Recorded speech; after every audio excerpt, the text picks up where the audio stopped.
Okay, Assalamualaikum warahmatullahi wabarakatuh. A'udzu billahi minasyaitonir rajim. Bismillahirrahmanirrahim. Assalatu wassalamu ala asyrafil anbiya'i wal mursalin Muhammadin sallallahu alaihi wasallam. Alhamdulillah, we praise Allah for guiding all of us to Islam. We praise Allah for giving us the time to continue, to worship Allah in the best of manners. Today, we continue what we left off that last week about the first three revelations. The first revelation was in surah? Which surah is it? 96, right? And which verse? Which verse?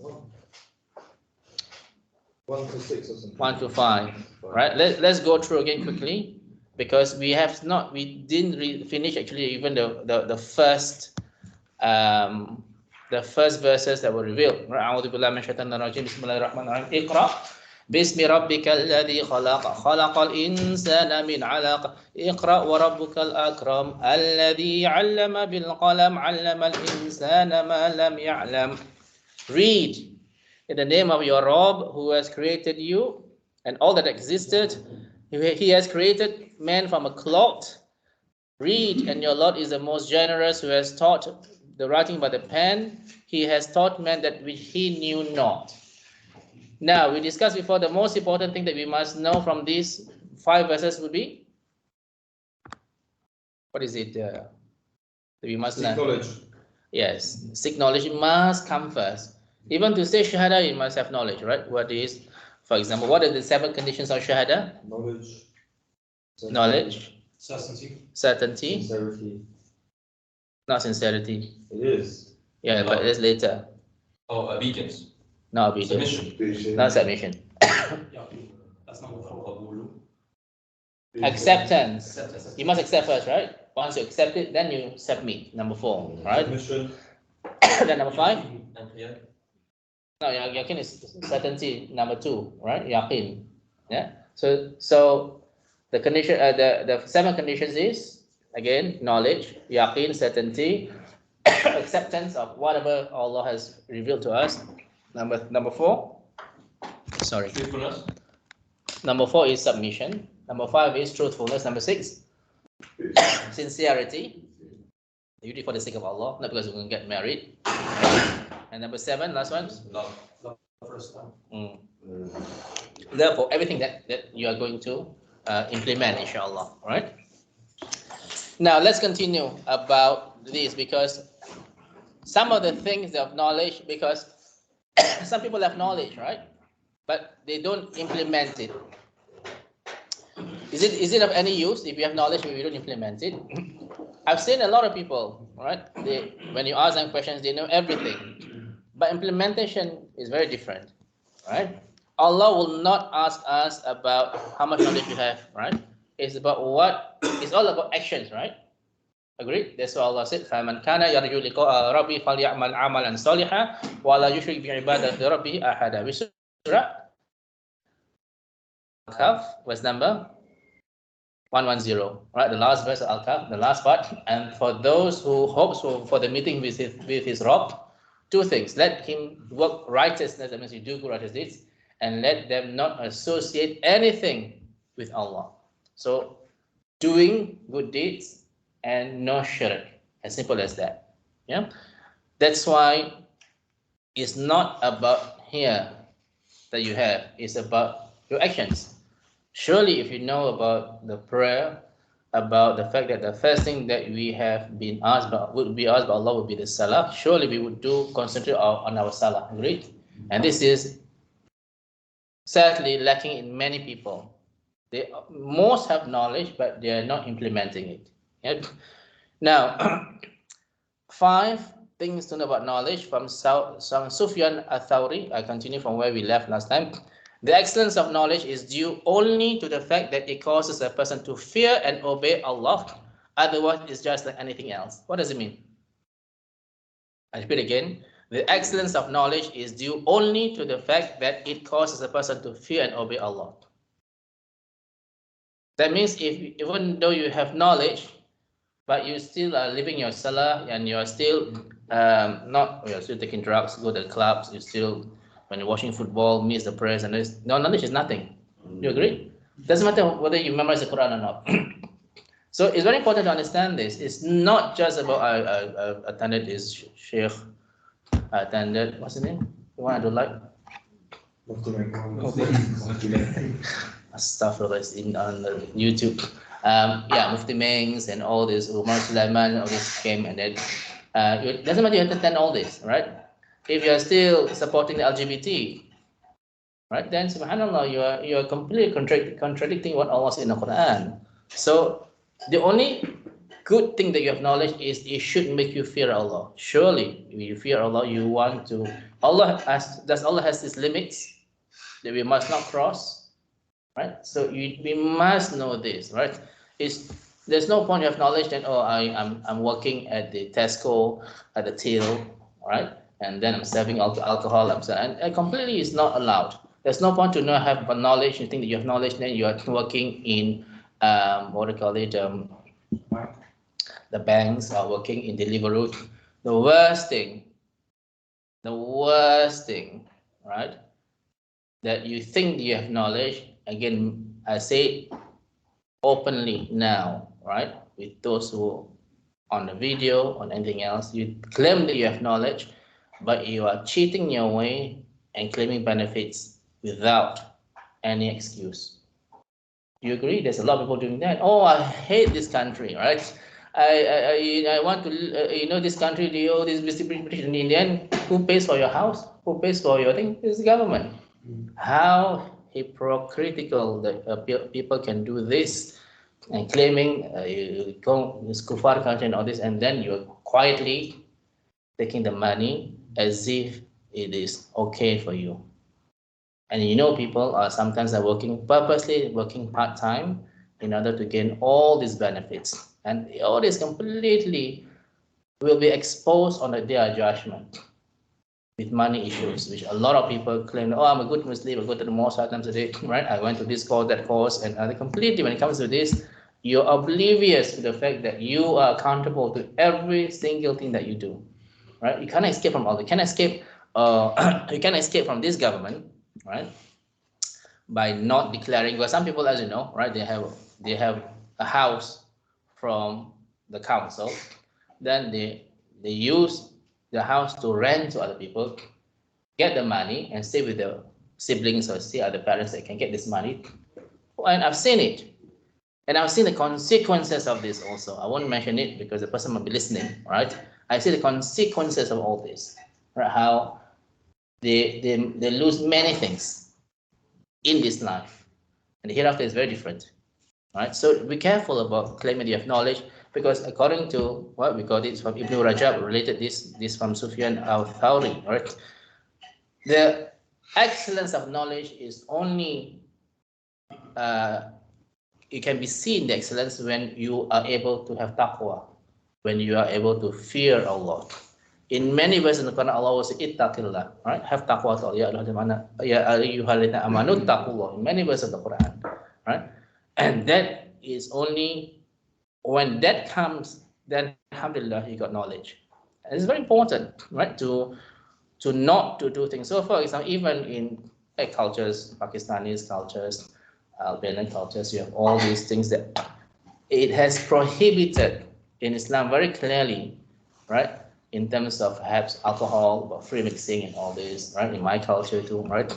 And Allah clearly said, "Wala taqrabu zina." Surah number 17, verse number 32, right? In Indonesian cultures, right?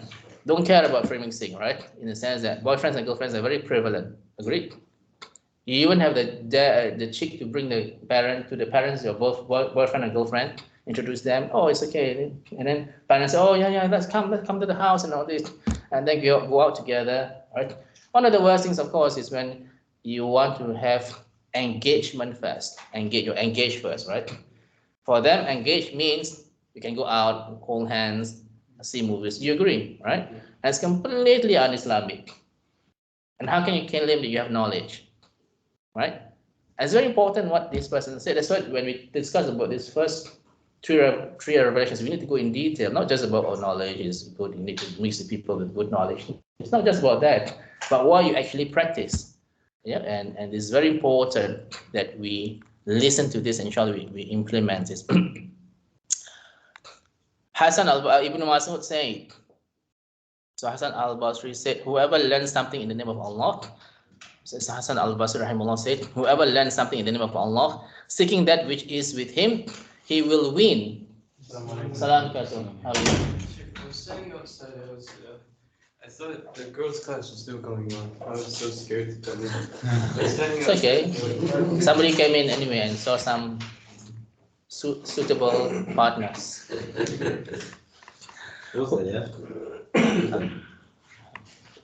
For you, inshallah. Whoever learns something in the name of Allah, seeking that which is with him, he will win. Right? And whoever learns something for other than Allah, he will not reach the goal, nor will his acquired knowledge bring him closer to Allah. I repeat again.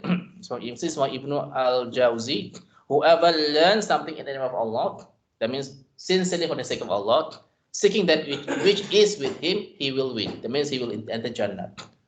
But as you know, some people seeking knowledge for other than Allah, perhaps posting on social media, I come here to see the Mufti. So Mufti men's class, right? I'm sure this is social media. Here, look at these people, so many people, and all this, complete to show off. And the knowledge is not even, subhanallah, may Allah guide all of us to seek the proper knowledge, right?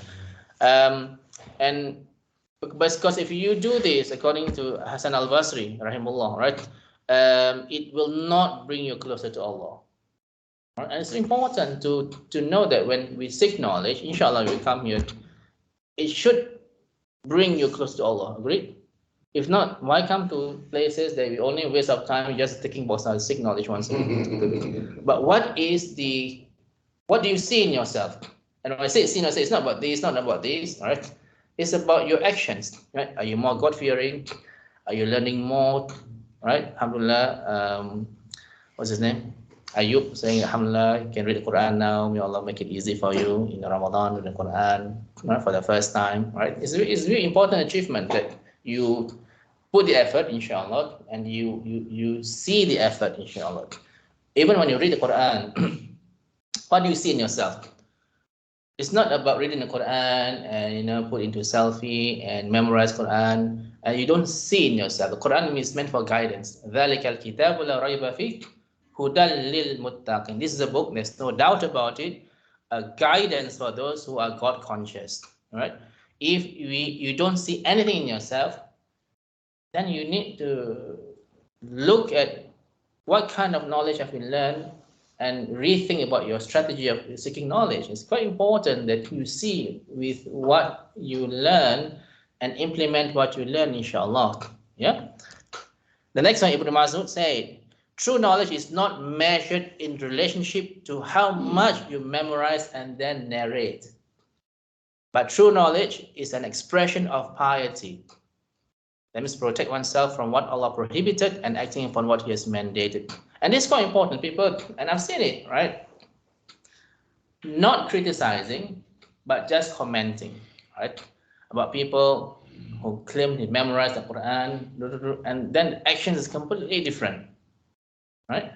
Or when you ask questions, which is quite basic to me, you should know, they completely are not able to answer the question. I'm not talking about my style or this surah. I'm not going to surah now, this, right?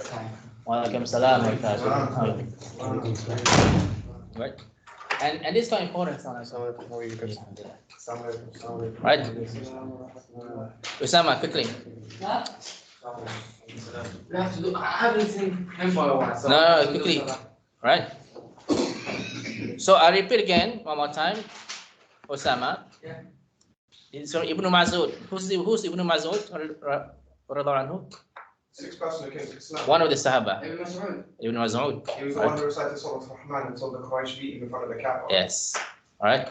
He said, true knowledge is not measured in relationship to how much you memorize and then you narrate it to others. All right. It is rather true knowledge is an expression of piety. That you know that you're not supposed to be in this room with this woman, right? You know that you are not supposed to be working in the banks. You know that the things, your risk is all from Allah, right? And this is a piety. We know that everything is accountable to Allah. So it's not about memorize this and all this and then show off or to other people. Listen to me, is my recitation correct? It's not about that. Salam right. So okay, donation topic hasn't come yet. It comes soon, inshallah. Okay, donation topics. Okay. Now, so next one, Ibn Masud said, rahimahullah, is another part, study and act upon what you learn, right? So, seeking knowledge is about to be practical what you learn, right? So, people like Fu, alhamdulillah, right, just took shahada, right? Of course, right, different people are on different journey, correct? Some journeys are easy, some journeys are difficult, right? So when we talk about Allah must be the first one that we must be fearful, not anybody else. Nothing is more important than to worship Allah, right? At best, the best as you can, right? Not be fearful of anything else, right? So if we turn to Surah number 9, verse number 24, right? When you read this, what is your reaction, right? So let's look at it, Surah number 9, verse number 24. Say, in the meaning, so قل إن كان آباؤكم وأبناؤكم وإخوانكم وأزواجكم وعشيرتكم وأموال اقترفتموها وتجارة تخشون كسادها ومساكين ترضونها أحب إليكم من الله ورسوله وجهاد في سبيله فتربصوا حتى يأتي الله بأمره والله لا يهدي القوم الفاسقين. Say, if your fathers, your sons, your brothers, your wives, your kindred, the wealth that you have gained, the commerce in which you fear a decline, and the dwellings in which you delight are dearer to you than Allah and His Messenger, and striving hard and fighting in His cause, then wait until Allah brings about His decision or His torment or punishment, and Allah does not guide the people who are the fasiqun. Kestas, when you read this, what is your interpretation? What would you want to implement?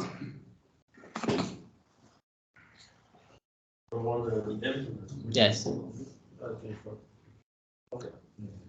There will come a time in your life in which you cannot do many things. Perhaps you cannot pray because your boss said no. Perhaps there are things in which it will restrict your deen for whatever reasons, right? What does this verse inform us to do? Allah must be obeyed completely. So if your boss, you're working in a company, what are you doing now? I'm in Deloitte as a consultant. So you're working in a company in which you want to, socialize, right? And you are informed by employer. You need to have the Christmas Santa. The Christmas what, right? Santa, Right, yeah. for example, right?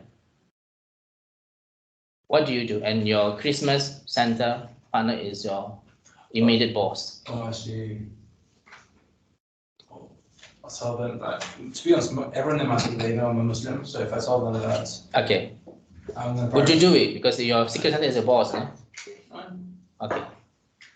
So this is what the verse is trying to say, isn't it true? If you think, by doing this, I might lose my promotion, which is quite common. I'm not saying it's not human to think this, right? Because when you work in something, you want a promotion, you cannot just want to be in this position for 1 month, 2 months. You want to be, inshallah, for a while.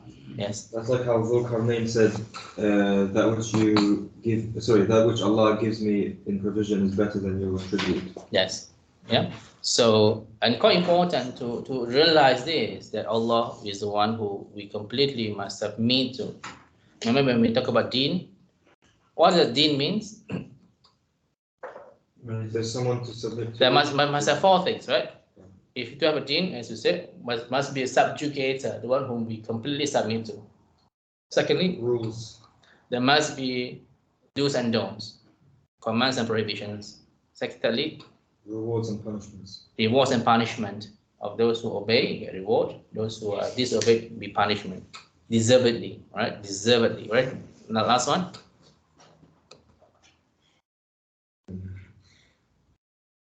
So before that is about obedience and disobedience, right? And then the reward and punishment, right? So Allah, next the rules, then you must obey and prevent it. And last one is the consequences of disobeying Allah, which is punishment, and consequence of obeying Allah, which is Jannah, inshallah, right? And this is explains about the deen. Without these four factors, the deen is not complete.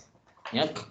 So it is important that when we look at Surah number 9, verse number 4 or 24, that you understand completely what is required of us, right?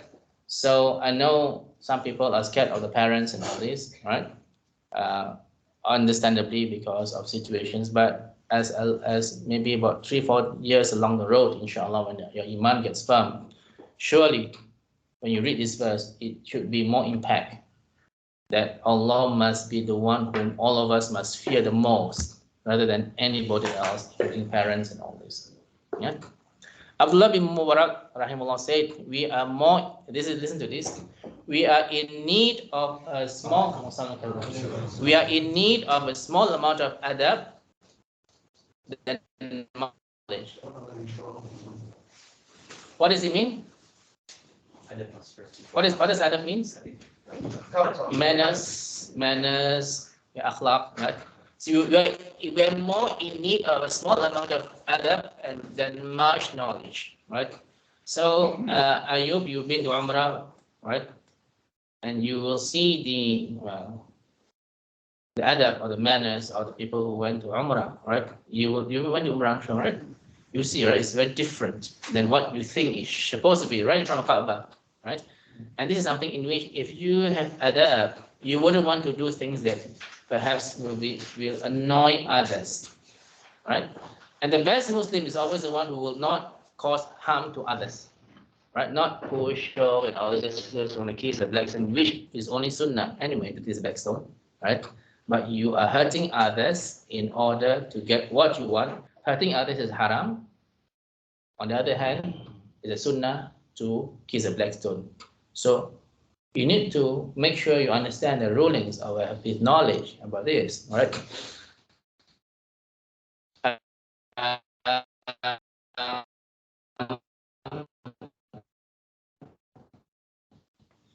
Yes, right? The Khatib was talking about Palestine. Introduction, but we're going to talk about Palestine, about the satanic influences, what's happening there, about the conflict. Immediately, one brother shouted, "Conflict? No, it's genocide." In the khutbah. So he was, I'm not going to pray behind you. You are munafiq, right? And he stormed out of the thing. Look at this, right? Talking about adab, about knowledge. You and I know very clearly that if any one of us say something, completely the whole Jumu'ah will be void, not accepted. Jumu'ah khutbah is not like what you and I are doing now. When I went to New York, for example, this as usual Americans, Tariq is left. I can't. Tariq, if you're listening to me, all right, this happened in New York, all right. Same thing. The khutbah was just like I'm doing now, right? People are communicating, people are laughing, and like how can it be completely? You have no knowledge what is the Friday khutbah. This must be complete different kinds of talk, right? And in Singapore, it's like for the khutbah, Imam will come with this, with this. Yeah, this is Indonesia. The NU, of course, right? In the other part of. What was he carrying? It's like The stuff. Yeah, the stuff, the thick one, and then I see that Beckham mask. Okay. Yeah, So- the Indian. Yeah. So the muezzin will pass. This is a very big ceremony, right? Muezzin will say, I don't know what he said. So, and then he will bring the thing and then the imam would carry this and stand like this. Oh, is it like Musa? And then something like that, right? And stand, and then we'll start the khutbah, complete innovations. And then after that, the second part is all about when it comes to the, what do you call it, the praising the companions of Rasulullah. People say, Radwan Anhu, and all these chantings, completely not in the Sunnah. So your questions, Ahmed? Muhammad, sorry. I was gonna say, Sorry. back to it. Yeah, because you're not here. Yes. What's the question? You know, during the Jummah khutbah, Yes. sometimes the Imam makes dua. Can you say Ameen? No. Okay. Yeah. You know what? If Just in the heart. Yeah. If you say Sallallahu Alaihi Wasallam, can you whisper? In the heart. Yeah. Yeah. So, you know, in khutbah time, you have to just when you're sitting, you to khutbah, you have to. No. Just Any position. any position. Any position. Your leg Yeah. up or whatever. It doesn't matter. Yeah. And in my country, masjids, like, you know, people are less educated, but they have like good Discipline. manner for Yeah. the masjid. Discipline. Yeah. Very quiet, even children. If Yeah, you alhamdulillah, bring yes. children to 4 years, Yeah. they don't talk. Yeah. Just sit Same as my culture also. Yeah. Our culture is very quiet usually. You know, in Afghanistan, the children are quiet Why? because if they make any noise, They get beat. It's true. I say on my behalf, right? Especially when I go with my dad, right? If I were to make noise, when I come home, I'm finished, right? I'm finished. So there's a fear in me also, right? Yes. So very important. Yeah, different mosques are different, right? But surely there must be an ability for us to have knowledge to understand about, first about the adab, akhlaq, the mannerism in the mosque, right? That you shouldn't talk so much, right? The ICC mosque, right? Especially, right? When especially in between adhan and iqamah, it's not about talking, but it's about making dua, inshallah, right? Very important, yeah. And it's always etiquette is very important that we must understand. Kestas, good manners is so important that on the scale of good deeds, the most heaviest is La ilaha illallah. Second one is good manners. That's so important, but a lot of people are dismissing it because people think, oh, it's my culture, right? I remember, I won't say the name, of course, but he's an Albanian, right? The way they talk to the parents, oh, and I said, what happened to you? Oh, I'm just talking to my parents, right? So, but on the other hand, alhamdulillah, my side of the world is exquisite, very polite to the parents, very different. Different cultures have different faults and different positive and negative, right? Our culture, even for me, when I see my relatives talk to each other, subhanallah, there's gentleness in Java, right? In Jogja, Bandung, all the cities famous for their good manners.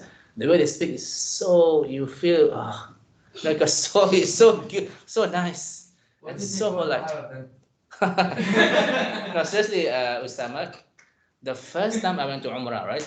It was 1999. Most of you were not even born, right?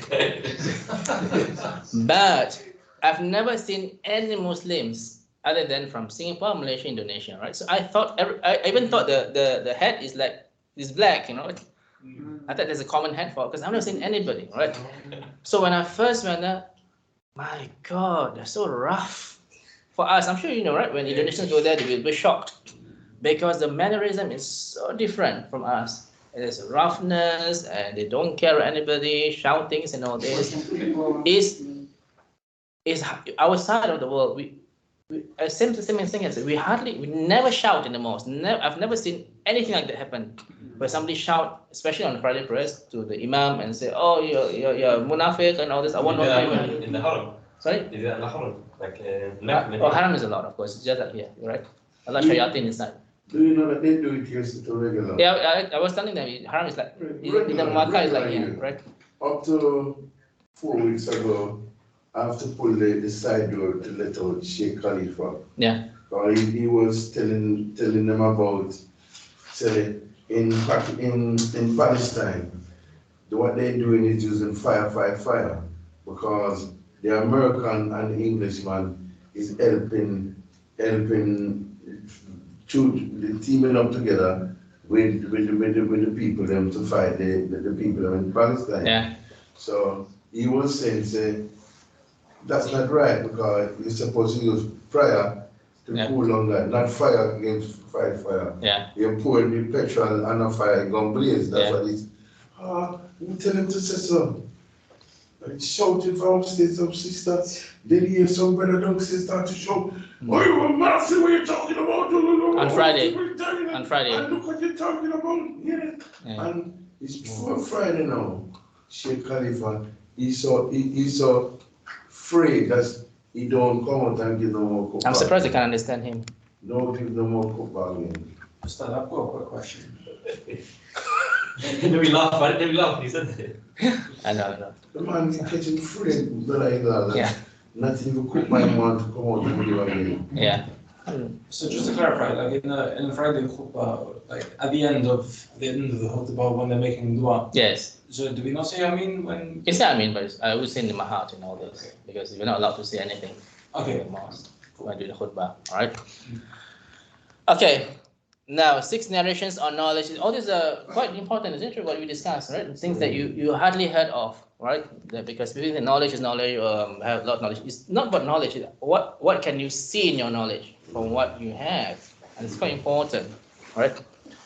Another narrations of knowledge. Abu Darda radhiallahu anhu said, "You will not be a scholar until you learn, and concerning knowledge, you will not be a scholar until you act in accordance with it. It is a sufficient amount of sin for you that you do not cease to debate, and it is sufficient amount of sin for you that you do not cease to dispute. It is a sufficient amount of lies for you that you do not cease to innovate concerning the commands of Allah, the Mighty and Majestic." Right? Because if you go to Salafi mosque, right? I'm not Salafi in UK, not others, right? So much dispute about this scholar, that scholar, and this bid'ah, that bid'ah, and if you are something like that. If you're following this scholar, you are not the right path. In fact, they're talking about their own Salafi mosque. Actually, I'm sure Indonesia is the same, right? I know the Indonesian Salafi movements are getting more now, right? But so much attack on each other, right? Whereas, brothers, if you open the Qur'an in surah number 49, verse number 13. Ya ayuhan nas. Continue. Inna خلقناكم من ذكر وأنثى وجعلناكم قبائل لتعارفوا إن أكرمكم عند الله أتقاكم والله عليم خبير. Yes, O mankind, addressing everybody. Yeah, 49 verse number 13. We have created you from a man and a woman and have made you into nations and tribes so that you may get to know one another. That's the basic essence of humanity. Inshallah, if you get to know one another, then you can advise one another, right? About the deen, about Islam. Doesn't matter whether you are Christians or Muslims or other religions. Our existence in this life is to get to know one another, not to shoot one another, not to bomb one another, but to get to know one another. It's quite important to understand this, right? Always remember, brothers, Khalid bin Walid, before he became Muslim, what happened? He was the one who defeated the Muslims in the battle of Uhud, right? Abu Sufyan is worse, right? He became Muslim only much later. He killed so many Sahaba, right? In the end, when we embrace Islam, alhamdulillah, he's one of the gang, right? He's a Sahaba is Sahaba, right? So much is the best generation, right? No matter how. So in a sense that don't judge even non-Muslims. Oh, you're kafir, you're this, and especially in your thingy, right? What's thingy? Algeria? No, your speaker's corner. All right, you are champion there, right? You know how much. Well, some of the things are quite over dramatized in terms of how they criticize, right? Osama, were you surprised when you come to UK? Oh, speaker's corner, I can say anything I want. I can stand up and say I love the Houthis and all this. I was surprised. No, he said he was excited to go to Westfield and see women without. What do you mean? Is you can go to Riyadh and can see everything there. Anyway. You can't even go to Jeddah. Yeah, now. Oh, he's telling us his dirty secrets of the Billah. Right? Yes. Some good examples was Suhail ibn Amr. Yes. when Umar ibn Khattab said to him at the Battle of Uhud, or Badr, sorry, we captured him, let me rip out his tongue or knock out his teeth. And the Rasul said no. He said he might do something later that you'd be very pleased with and he will benefit the Ummah and you'll be very grateful. And then later, he became Muslim and the conquest of Mecca. Yeah. And then what happened? He was the one that spoke up in Mecca when the Rasul died. Yeah, subhanAllah. And that he wasn't even Muslim. Yeah. So as you're saying, don't judge them. Yeah, If this person might be a greater ambassador than even yourself. Not saying you, Sheikh, but I mean, you know. Yeah. I don't think there's many people that can keep up to you. So, Yeah, it's true. And even the woman that was, well, eat the heart or the lungs of who? Hamza, right? Prophet Sallallahu uncle, right? Hind, right? And What's her name? Hind, I think. Hinda. And she became Muslim, right?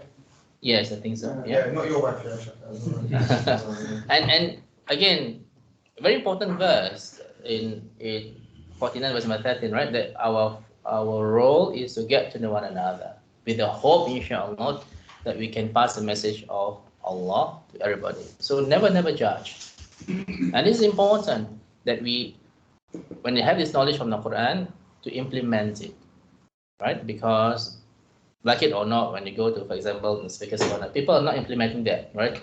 Is about nafs, and you just want to, and even though you misquote the Bible, you still misquote the Bible and just say it and all this, and this is quite wrong, right? As much as you hate the Quran to be misquoted, you must also not misquote the Bible just by putting one verse, and that's it. You know, the Bible is wrong. In fact, also we must not also in the Quran, what Allah said that in the translation that you must not also abuse their gods, because they might curse Allah, right? And that is your fault. You will sin. Okay. So this is important, right, brothers? That you all of us must not debate for the sake of debating and argue for the sake of arguing. There are people who are obsessed with this. And the worst thing is, I came to some classes, right? Alhamdulillah, not recent classes, when you teach them, right? Start Indonesian group, right? One of the Indonesian classes that I taught in Wimbledon, be more posh, right? Wimbledon, and they did deliberately ask questions to test me. They deliberately ask questions, and I know it. Now, one of the Indonesian mosques, not mosque, it's a gathering in the place. Sorry? Did they ask like where is Allah? Did they ask? No, they asked questions about the moon. I can't remember what it was. Wasn't the one in these, was it? No. Okay, we live close, so we can go. No. Right. So again, what is the hadith about giving up your arguments even though you are on the right? Is it about the Three things, yes. Yeah, the one about lying. No. Tell me about the hadith. Huh? Tell me about the hadith translation. Allah promised you a place in Jannah. the outer part of Jannah first, right? For those who do what? Oh, do not lie even if they're making joke. Yes. Then and Allah promised you a place in the middle part of Jannah for those who Or give the. Is it the one? do not you give up your argument, Yeah. even though you are in the right. So Remember this? This is the time Barzakh, like between that junction of. No, Jannah as in paradise. Paradise itself. So when you pass away, you're promised these places. Yes. So first of all, Allah promised us place in the outer part of paradise, right? Sorry. I just asked one small question. Sorry, it's important. Can you send that to me later? Inshallah. Yeah. If you first of all, if you do not lie, even though you're joking. So again, sometimes I did that. So we have to change ourselves, right? This is hadith, right? You know, to get this part of you cannot say, I got 4 wives. Then you know you're lying, right? And you know that they know that you guys know that I'm lying, right? And so, sorry? No, he said that I say 4 wives. I said stuff for Allah. You just lied. I never say that. But yeah, and it's on video, so. I never said that. So do be careful, right? So you're not supposed to lie, even though everybody knows that you're joking, right? Secondly, Allah promised you a place. It is a promise, right? The hadith is very clear. Promise in the middle part of Jannah for those who do give up your argument, even though you're on the right. So there are a few occasions that I'm discussing about Because you have to remember, people are entitled to your own opinion, right? And there's always, what do you call it? For example, the adhan, right? I didn't know this in the beginning, right? I thought the adhan iqama. The iqama, I always thought ours is always the right one, right? Because I was in Indonesia and in Singapore, I was following the Saudi, right? That means iqama is half of adhan. Don't repeat it. And then came to UK and thought, oh, Bangladeshi mosque, Pakistani mosque are very different. Adhan and iqama is the same. Yeah. So, but actually, if you look at the hadith and all this, both of them are correct. Yeah. Equally strong in terms of the position, right, of authority. So both of them are correct. You can't follow any one of them, right? But there are things. So there are things in which you have an opinion, and you stick to the opinion, and that's it. You do not need to argue. You shouldn't do this and all this, right? So in terms of, for example, somebody was saying about the exposing the ankle and all this. I have my own things that, well, is about pride and all this, right? But the person was insisting, no, this is what this is. I said, yes, okay, you have your opinion, and I have my own opinion. That's it.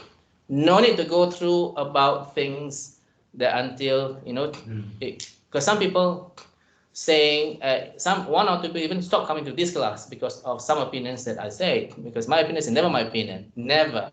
It's always this hadith or scholars' opinion on things that I will rely on, right? So we do need to respect other people's opinion, right? If there is followed by hadith and opinions from different scholars, and that's about it. And that's what the hadith say, right? That Allah promises a place in the middle of Jannah if we give up the argument, even though we are the right. So there's no point to argue, because in surah number 49, verse number 10, innamal mu'minuna ikhwah, right? So what's the meaning? Our brothers, right? And make a peace between them. yes, in fact, making peace, reconcile the two brothers is so important. It's one of the three things you can lie, isn't it true? Lying is a big sin, not a small sin, major sin. But to reconcile between two brothers, you are allowed to lie. And this shows the importance of brotherhood in Islam, right? Yes. It's my timekeeper. Okay. Now, the next one, Sufyan al-Thawri said, fear the trial and temptation of the ignorant worshipper and the evil corrupt scholar, since their temptation is a trial for everyone that has been captivated and enraptured. What is this? Fear the trial and temptation of the ignorant worshipper and the evil corrupt scholar. Are there evil corrupt scholars? Yeah. Of course. Indonesian, Saudis. There's one in, is it, not Bahrain, where is it? America. There's a lot. I can name a few. No, and he's a proper, he used to be Sunni, but now he's Shia. Astaghfirullah. I don't know about that. Salih Hamama. Nah, yeah. Salih Hamama. Yeah, Okay. and he does a lot of videos, and he was saying, he was wrong. Is it English or in English? No, He's not in Saudi no more. No, he lives now. the video is in Arabic. Huh? It's in Arabic, the videos. Yeah, Arabic. Arabic. Okay. Yeah. Okay. Well, Allah guides whomever He wills. Yeah. It's popular for the Middle East, people that speak Arabic and all that. So yeah. Yeah. Americans, as I said, there's a lot, right? Americans, so-called scholars. He's not here. No, but he's watching us, inshallah. So Americans, right? Chuck E. Cheese, Right? Starbucks. All this Yasir Qadhi and all this. You have to understand they are the chairman of the foundation is very big, right? Maghribi Institute is so huge, very, very popular. But nothing must, in the sense of the deen, you must not compromise the deen in anything, right? So we have to be careful about this, because they are tempted by many things, according to Sufyan al-Thawri. Right?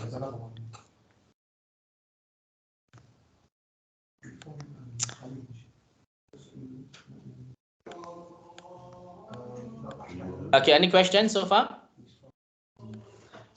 Now, Imam Malik say, knowledge is not relaying an abundance of narrations, right? But rather it is light that Allah places in the heart.